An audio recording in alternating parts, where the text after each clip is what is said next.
kandi biteye agahinda. Iyi mpanuka ihitanye ubuzima bw'abantu 4, iyi mpanuka ikomerekeyemo abantu 12.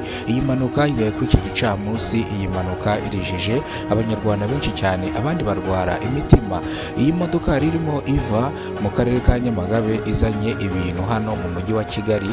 Ndavuga iyi modoka iri mu bwoko bwa Coaster yari itwaye abantu n'ibintu ibazanye hano mu mujyi wa Kigali. Iyi modoka rero yaje gukora impanuka hano ku Ruyenzi. Ubwo impanuka yamanukaga hano Ruyenzi mwibuke ni mu karere ka Kamonyi, nibwo iyi modoka yaje gukora impanuka iri mu bwoko bwa Coaster. Urabona ko iyi modoka ntago ari imwe, zirenze imwe. Nibwo iyi modoka yaho yaje guturuka inyuma zino modoka irazigonga, izigira capati, igonga akamodoka gatonya karashwanyagurika kabuburere, ndetse igenda igonga Coaster ya mbere, igonga na Coaster ya kabiri. Iyi mpanuka ari karahabutaka, impanuka yarijije benshi, impanuka yatwaye ubuzima bwa benshi, iyi mpanuka yakomerekeyemo abantu benshi. Iyi mpanuka yarijije abanyarwanda benshi cyane barwara imitima. Umushoferi wari utwaye iyi modoka ya hoho nibwo yaje kubura umwuka wa feri moteri. Feri iracika, feri mu gucika igonga imodoka ya mbere, igonga ya kabiri, igonga Coaster ya mbere, igonga na Coaster ya kabiri, dore ko Coaster imwe yarikuye umuzigo Nyamagabe iwerekeje hano mu mujyi wa Kigali. Ubwo yari irimo ibyo kurya n'ibyo kunywa ndetse n'abantu bagera kuri 7 no bari mwino Coaster, kubera ko barimo bitegura ubukwe. Urumva ko bari bazanye n'ubushera bwo mu cyaro kugira ngo abantu bazabashe kumva kuntu ubushira bumeze.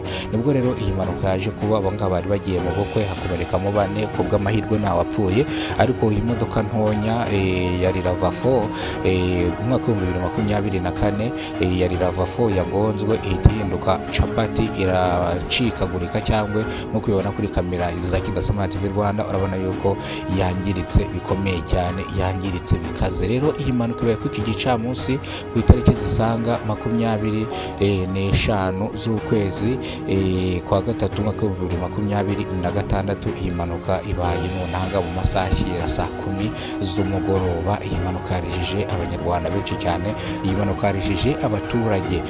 Polisi ikora mu kano gace ivuga yuko uwo mushoferi wari utwaye imodoka ya hoho ndetse ari we yabigizemo uruhare kugira ngo izi modoka zose zibashe gukora impanuka, kuko ngo yaje kubura umwuka cyangwa feri moteri yasanze yacitse. Nibwo rero kumanura iyi kamyo irangije ihitana ubuzima bwa benshi. Murabizi ko iyi modoka ya hoho iba ifite imbaraga nyinshi cyane, murabizi ko iyo ikugonze ihita igutaba mu butaka. Iyi mpanuka rero ibaye ku burangare bw'umushoferi, dore ko umushoferi avuga yuko yari yavuye mu kirombe ndetse yapombye imyuka yayujuje. Ubwo yagisereraga imodoka, ntago iyi modoka yarimo yicaginga. Rero nibwo yagize ahantu hamanuka, atangiye kwangaja, arimo ashyiramo vitesi z'imbaraga, afashe feri moteri biranga, amaze gushyiramo vitesi y'imbaraga, nibwo rero imodoka yaje gushunguka, irangije ihitana ubuzima bw'abantu benshi. Iyi ni incamake y'amakuru. Niba rwo bwa mbere ugize ko n'umuyoboro wa Kidasama TV Rwanda, ibuka gukora subscribe, ufungura inzogera kugira ngo uzajye ubasha kubona byinshi dukora, amakuru dukora azajye akugeraho. Nyamara dutangire gutya mu karere ka Kamonyi. Ahangaha ni ku Ruyenzi, umurenge hano ni uwa Gihara. Ndakurahiye, hano ni umurenge wa Gihara. Iyi modoka yari irimo ikura ibintu Nyamagabe byerekeza mu mujyi wa Kigali, yari itwaye abantu n'ibintu, dore ko abo iyi modoka Coaster yari itwaye bari kuzajya mu bukwe ku itariki 30 z'ukwezi kwa gatatu umwaka wa 2026. Ubwo bari bavuye kuzana ibyo kurya ndetse n'imyenda y'abageni. Nibwo iyi modoka yaje kugongwa n'imodoka iri mu bwoko bwa hoho, hakomerekamo 4. Ku bw'amahirwe nta muntu ugize upfiramo, ariko harimo abapfiriye muri ino mpanuka. Murabona ko iyi mpanuka ni ngari, yaje iyi Coaster nayo yaje kuhita igonga indi modoka, yongera igonga indi modoka, impanuka iba urujyajyane, cyangwa impanuka iza kuba nini cyane. Nibwo hahise hapfamo abana nababwiye, hakomerekamo abo mwumvise. Bivuze ngo rero impanuka yabaye ku burangare bw'umushoferi.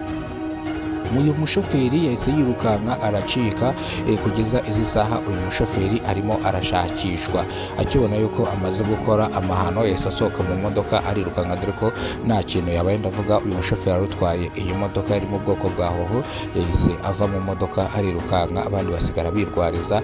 Imbangukiragutabara yahise ihagera itabarira ku gihe kugira ngo abakomeretse bataza kuhaburira ubuzima. Ni mu gihe imodoka ishinzwe gutwara imirambo nayo yahise ihagera kugira ngo ijyane bano igiye kubakorera surgery igiye kubasuzuma ntabwo umuntu burya bajya bamushyingura batamusuzumye. Reka amakuru yacu tuyasubikire hano. Amakuru nakagaruka ni mu rwo bwa mbere ugeze kubona umuyoboro wa Kidasamura TV Rwanda. Ibuka gukora subscribe, ufungura inzogera kugira ngo uzajye ubasha kumenya byinshi dukora. Amakuru yacu reka tuyasubikire hano. Ibingibi byabereye mu karere ka Kamonyi.